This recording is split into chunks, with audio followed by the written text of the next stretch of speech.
we're talking all about vision, casting a vision for 2022. Now, here's the interesting thing about vision.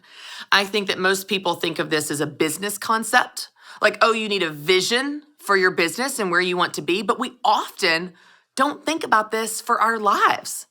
I love how Zig Ziglar said, if you aim for nothing, you'll hit it every time. And so I want to help you aim for something next year. Now, of course, things will change in your life next year. Things will come up that you didn't plan on. And maybe, actually likely, your vision might change. That's okay. But we want to start somewhere. And so I want to walk you through how to begin to understand this concept of casting a vision for your new year. And then again, we will talk tactically about how to do it. How do you figure out what you want to do and what you should be focusing on next year? We're going to walk through specific things you can do to get clarity there. But first, let's just think about what types of vision we might have, or what sources of inspiration could help us craft our vision. As we think about next year, maybe 12 months from now feels super overwhelming to you. Like, I don't know what I want to do next year. I can't even think about how to get through this day. I hear you. That's why I want to break it down into really simple areas that might inspire you to come up with your own vision. These 3 areas are this: a person, a place, or a thing. Now let's break this down on how this might inspire you to craft your vision for next year. First, a person.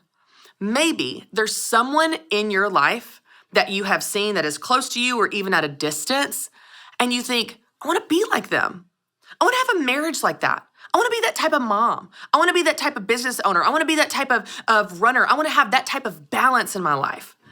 When you see someone living out the things you want to live out, you begin to have this vision for that, not only that it's possible, but how you can do it. Let me give you an example, and this is silly, but it's from my childhood.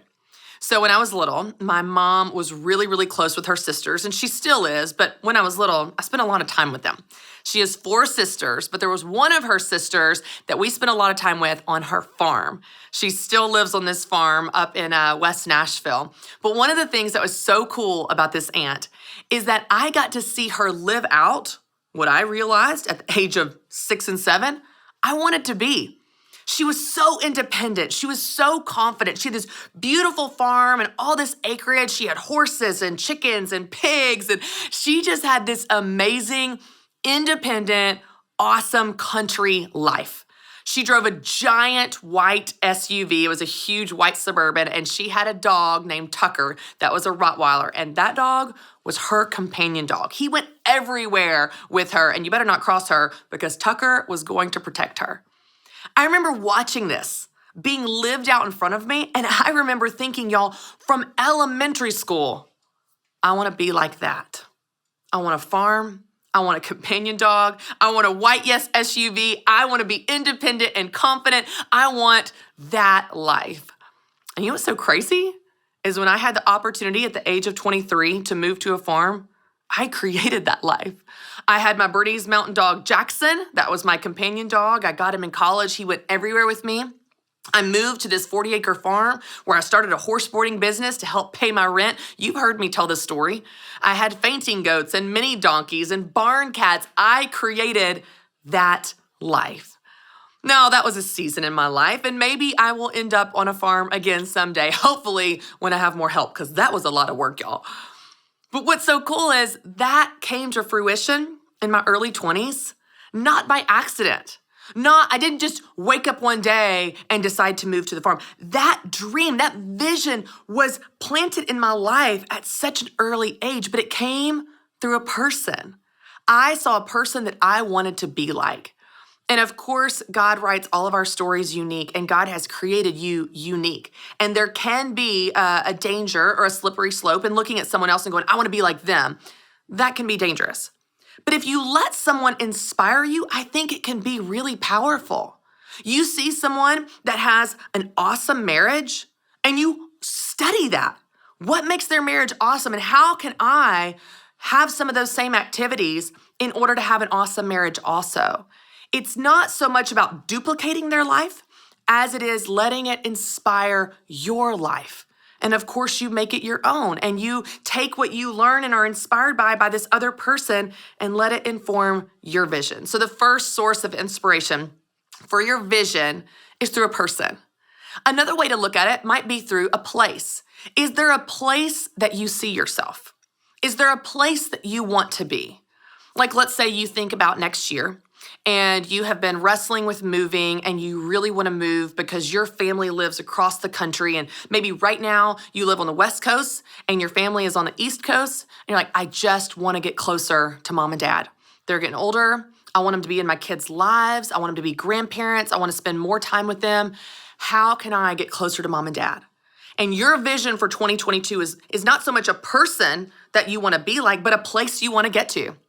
You want to get closer to mom and dad. And your vision for 2022 is, how could I move closer to mom and dad? What does that look like? And that's your vision. It's more of a place. Maybe the place that you're thinking of is a company you want to work for.